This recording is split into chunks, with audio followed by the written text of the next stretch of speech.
In this video, I would like to talk about the value chain, also known as Michael Porter's or Porter's value chain, because it goes back to the well-known US-American management researcher, Michael Porter.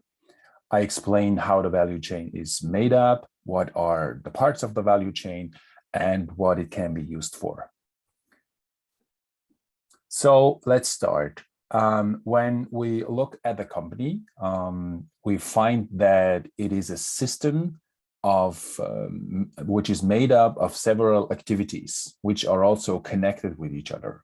Yeah, so this means that first, a firm consists of activities such as production or sales, for example, and second, that those activities, they are related to each other and they depend on each other. The value chain could also seen as a process perspective. Yeah, so a firm or an organization can be seen as a process which consists of sub-processes or smaller processes. The single activities are done with the goal to create value and to deliver value or to deliver a valuable product to the customer. So it also is an input, transformation, and output perspective. Yeah, so resources are the input, could be money, could be labor, could be any kind of materials.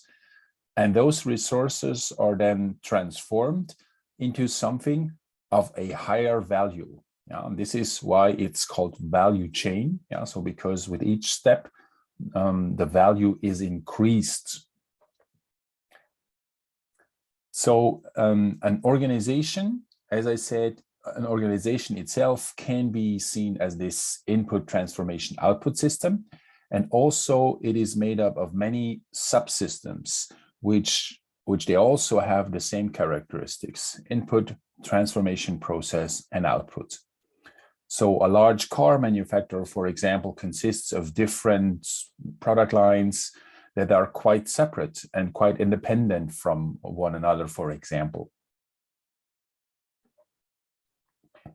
So, to repeat, the goal of a firm is to create a valuable product or a valuable service to the market and to deliver that to the market. And this creation and delivery is done by a set of activities.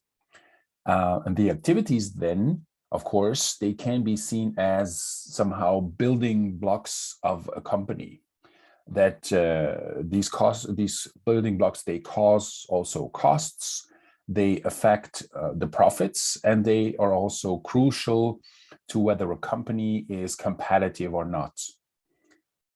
So this point of view is quite obvious. Yeah. So, but it also goes back to Michael Porter and his very famous book from 1985, The Competitive Advantage. Yeah, so because, let's say, the understanding of what makes a company or any kind of organization more competitive than the others, that's the crucial point also in the value chain analysis of a company. So, but what are those activities then? It could be, for example, the production, it could be the marketing, sales, procurement, human resource management, and so on. Yeah, so the coffee house Starbucks, or the coffee house chain Starbucks, for example, has to source raw materials such as the coffee beans or tea or whatever. And the firm also then has to process those raw materials and create the final products. But it also has to deal with the staff, so with the employees, to recruit them, to train them, to manage them, and more generally speaking. So, and the firm has to take care of marketing, of sales. So there are many activities which must be done by, in this case, the Starbucks coffee house. So a basic distinction between or of the activities are between the so-called primary and the secondary activities. The primary activities, those activities, they generate a higher value immediately and very directly. Yeah, so when coffee beans, for example, are processed, they then have a higher value after the processing than before. So when the products are shipped, for example, to the customer, also then the value is higher than if they would just be in the deposit or so. At least this is the case from the customer perspective. The value is higher after the activity or after the processing than before. So primary activities, they are typically inbound logistics, production, marketing, outbound logistics, customer service, and so on. So here we have 5 typical primary activities. They are listed and very briefly described. What we see the inbound logistics. Yeah, it is about arranging the inbounds of the materials, the parts, do the inventory from suppliers, and deal with the resources in general. Or the operation, it is about converting the inputs, such as materials, also labor, also energy, into outputs. Yeah, so the end products or the end services in general. Outbound logistics, it is the process of storaging, also the shipment of the final product to the end consumer. Marketing and sales, this is about selling the products, also about the communication of the value for the customers, but not only the customers, also other stakeholders. And then service, finally, this includes, for example, activities needed to keep the customers happy during the purchase, but also after the purchase itself. So it is clear that all those activities, they create a value to the customer. So then a second category of activities, they are called secondary activities, or also support activities. Those activities, what they do is they support the primary activities. Yeah, so for example, the procurement or the technology development or the human resource management, all those activities, secondary activities, they are part of the value chain, but they do not immediately contribute to the value creation in the first step. But of course, they are necessary to perform the primary activities. Yeah, that's why they are also called supportive or support activities. So what could secondary activities be? For example, infrastructure. Yeah, so those activities, they could be accounting, legal, finance, or the tax office, quality assurance, or also more general strategic management or management in general, or technology development. Yeah, so it's also a secondary activity, since it deals with the development of the equipment, the development of the hardware, software, also procedures and technical knowledge also. The main goal is to optimize the transformation of input towards output. Yeah, so to optimize the value chain in general and optimize the activities within the value chain. Then human resource management, for example. Yeah, so this is all activities which are involved in the recruiting of the employees, in the hiring, in the training, and also the compensation of the staff. And then finally, procurement, for example. Yeah, so this is the acquisition of goods, also acquisition of services, also third-party works. Yeah, so from outside or from external outside parties or so. So the example shows that the activities, they do not add value directly or immediately, yeah, to the product or to the service, but that they are absolutely necessary for a company to function. Yeah? So it's nonetheless also the secondary activities are very important. And also a competitive advantage could lay within those secondary activities, not necessarily only within the primary activities.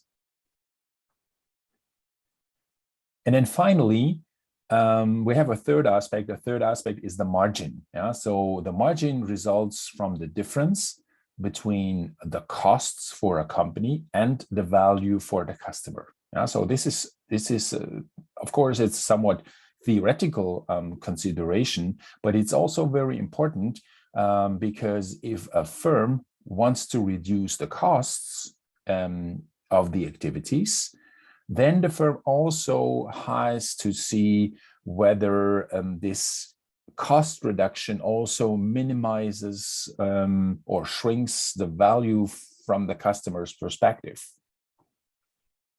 So let's have a look of how a value chain can be used. So what's the application of a value chain? First, the right level for building a value chain is not the corporate level, it's the business unit level. So if you look at the large corporation, for example, then it consists of many smaller value chains, for example, Daimler or Volkswagen or so. Each for them, each vehicle class could represent its own single value chain. So a value chain for every business unit could then be deployed. And then second, also the interconnections between the single activities within one value chain should be considered. So it's not only about the activities themselves, but it's also about the interconnections. So for example, how is the production connected with the storage and the delivery and also the customer service and so on.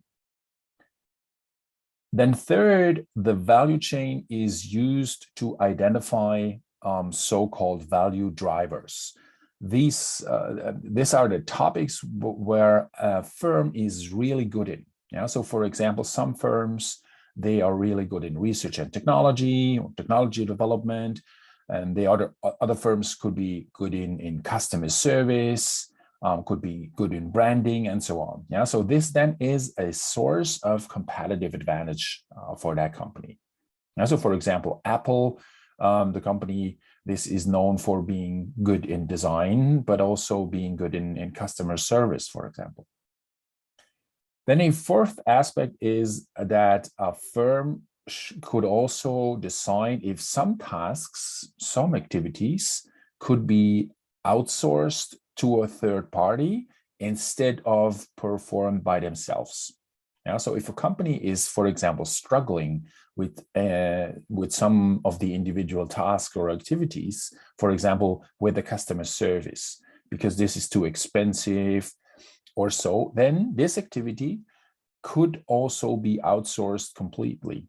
So the company then does not carry out this task by itself, but pays other companies, service providers, to do it for them. So these are the so-called make or buy decisions, which could be based on an analysis of the value chain.